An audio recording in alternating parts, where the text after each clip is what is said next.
Hey, welcome back to Prairie Wings. I'm Merle Mayer. And today what I'm going to be doing is I'm going to be taking the back seat that fits in this car that doesn't fit anymore because it is tubbed. And we are going to modify it to fit between those mini tubs. Well, they're big mini tubs as well. We're going to be building a full-length console in this car. I'm not doing that today, but I'm going to take that seat and rip it apart and modify it to make those changes possible. So join me as I get at it.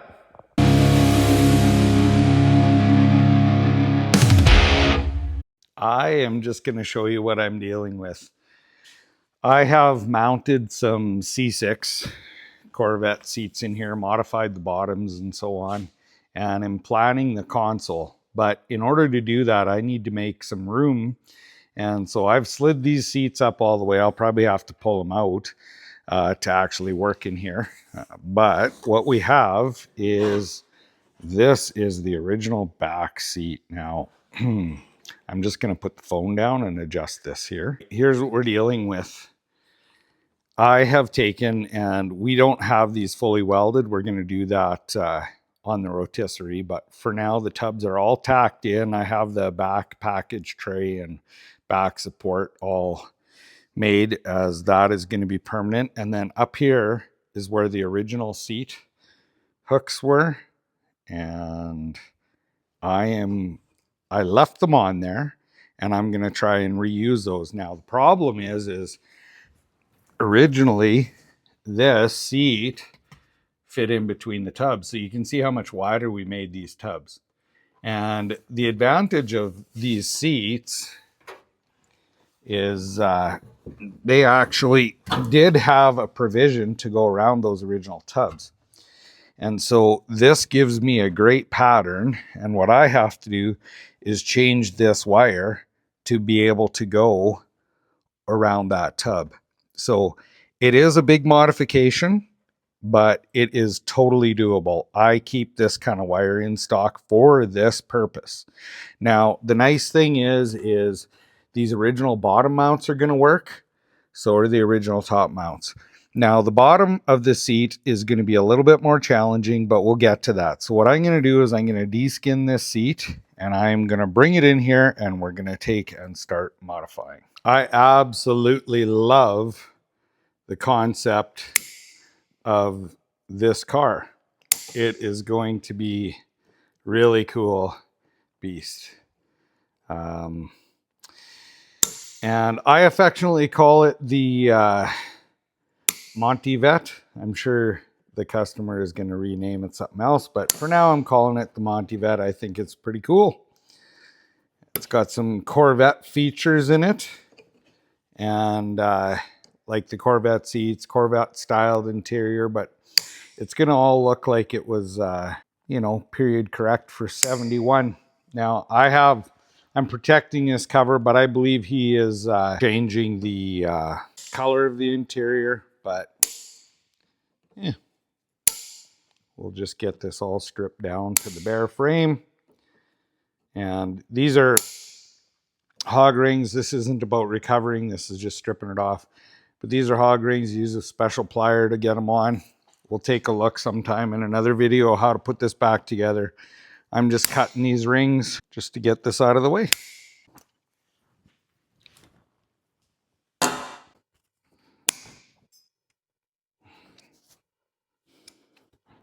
That one hurt. Good thing I'm wearing my safety glasses.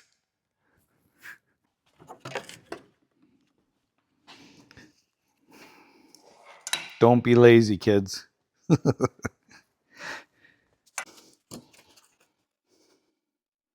So this was from Kansas City, Missouri. We got some paperwork in there. Walker Chevy, 633 Division Avenue, Tacoma, Washington.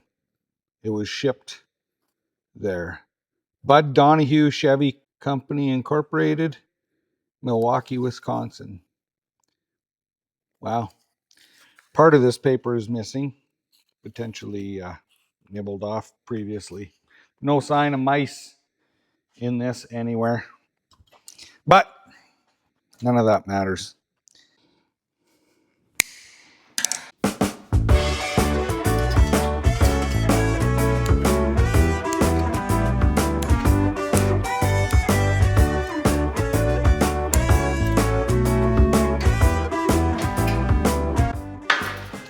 Ta-da! We've been sliding since I don't remember when, in and out of consciousness. Most of this is going to the garbage. I'm not sure if the upholstery shop is going to want any of the wires out of here, but I'm getting it out of here for now. Taking all the measurements in the car. I know where I have to make my cuts.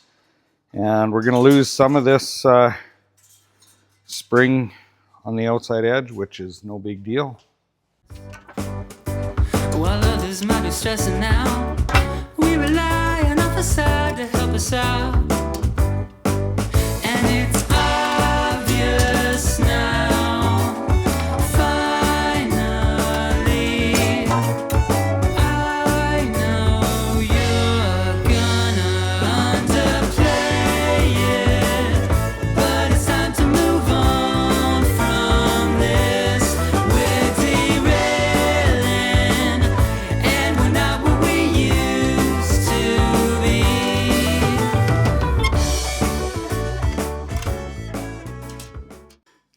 This rod now is bent to be the same shape as the side of the seat, so it'll avoid.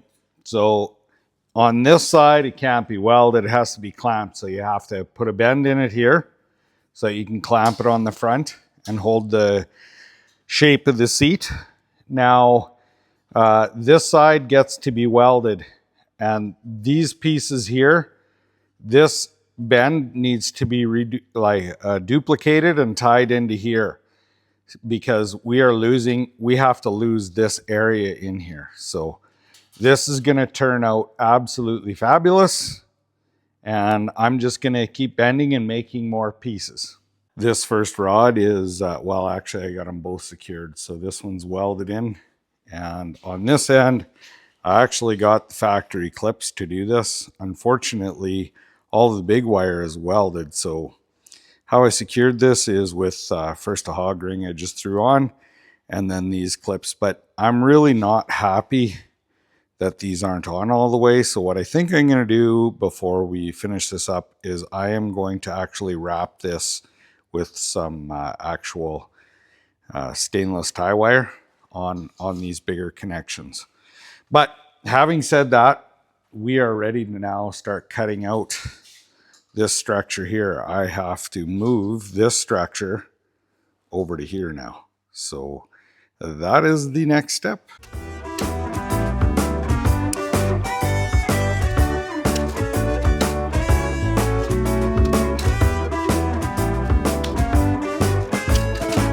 So life is different than we imagined it would be. We're not the first, we're not the last. While others may be restless too, we were always far ahead, me and you. And it's obvious now. All right, doing this, now I can add structure still to the outside of the seat where the cover is going to fit, and a factory seat cover should fit this now. I can weld these in. These heavier rods, I think I'm going to solve my issue of not being tied on well by being able to weld this together. And I'm going to cut this excess off here and weld that together as well. So this is turning out great. The only thing I got to make sure that I do is I got to take care of some of this stuff. Now, this is where the seat bolts on, and we actually do have clearance out past here, but I don't like leaving the sharp stuff, so we'll take care of that. I'm just going to get that welded together, and we'll take a look. Okay, I cheated a little bit. I already know how it fits in the car, and we have plenty of room. I could have potentially moved this over more. I doubt this back seat's going to be getting used, but it is welded together, and all the excess stuff has been cut off. I am going to be just grinding up some of these edges in the end after it's fit in the car. Time to get at that side. So I'll get that side done, and then we'll look at how it sits in the car. This is so sweet. Pop the seat in, and it just falls right into place. The bolt holes, you can see where they were on the bottom down here. You can see the wear mark of the bolt lines up exactly right. So This is going to be very, very sweet. We're going to have to check these panels here. Hopefully I don't have to trim these panels, but that we're going to have to check. Anyway, the bottom is next, and the console between the seats, it appears that we are going to need to be roughly, well, we can be 10 inches. So we're probably going to be taking 12 inches out of the seat so that we can fill it in with padding and have the room for that. So that is the next step. But oh boy, this is going to be sweet. So the spring in that car is 90% done. We're going to add a spring across the middle of it, but doesn't matter. Anyway, it is time for me to get the bottom stripped down, and I was going to save you the time of clipping all the hog rings, so I started doing all that. But as soon as I flipped the seat over, I noticed something. When you're doing hot rodding, you end up running into some very strange things. And so the reason I'm showing you this is because this is how you should not recover your interior. It's not 100%. So hog rings are cut off the cover, and I always wondered what the original color was in the interior, but peeling this off and putting my hand on it kind of made me a little grossed out, because that seat looks like it's had some activities done to it. Don't do this with your car, and I'm just gonna cut this cover off. We'll come back when I have it stripped down. All the skins and stuffing and everything is off, and measured it up, and I need just over 2 inches to go further back to hook in. This is where the seat hooks in, is on that bar that goes all the way across. Now, this right here is just over 2 inches away, so I believe I should be able to just take and run a bar here and slice this off here, and that's exactly what I'm going to do on one side and test it in the car. Testing did not go as nice as I thought it would. I added this in, and then found out that when that was cut, this really made this pop out here. So I had to manipulate, because I did not want to cut this perimeter except in the middle, so I have a nice spot to tie into. And this area here, I had to, well, really do a lot of squishing and manipulating to keep this short. Now this is still going to be pushed into the back. I might have to do more here, but I'm going to throw it in the car and see what it looks like. All right, the seat is actually clipped right into the where it clips in, and then there is still quite a bit of tension on the outside. I may take a little bit less or more tension out of that, but it isn't affecting the seat a whole bunch on how it fits in here. It just does have pressure on it. So I don't know, we'll just maybe tell the people that recover it that's the case. So next steps, I guess, the next thing is I'm going to cut this out and then make it so that this is a two-piece, so the console can come through here, and we're going to add another spring across the middle, because if you sit in this, you're going to feel this compared to this. And so we're going to add a heavy spring across the middle here, or some wire to tie it together, whatever, to give this a little bit more support in the back. So it is coming along awesome, and there's still a lot of work to do. I really didn't expect this to be quite as challenging on this seat with the way the tubs are, but it's amazing how far this seat did go back and how much we did make it wider. So next steps, cut it apart. Some springs out, yay. So there is 12 inches of seat coming out. When I measured to the outer panels, there was an inch here. Our console at the back is about 10 inches, so we're going to have roughly an inch space here. And trying to figure out how to keep this the right height, the right springiness and everything is a bit of a challenge, but it is getting done. All right, the seat, the other side is already in the car, and it is actually fitting good. It does have a bit of a tendency to want to twist, but when the console's in and everything's in, it will be a very snug, nice fitting seat.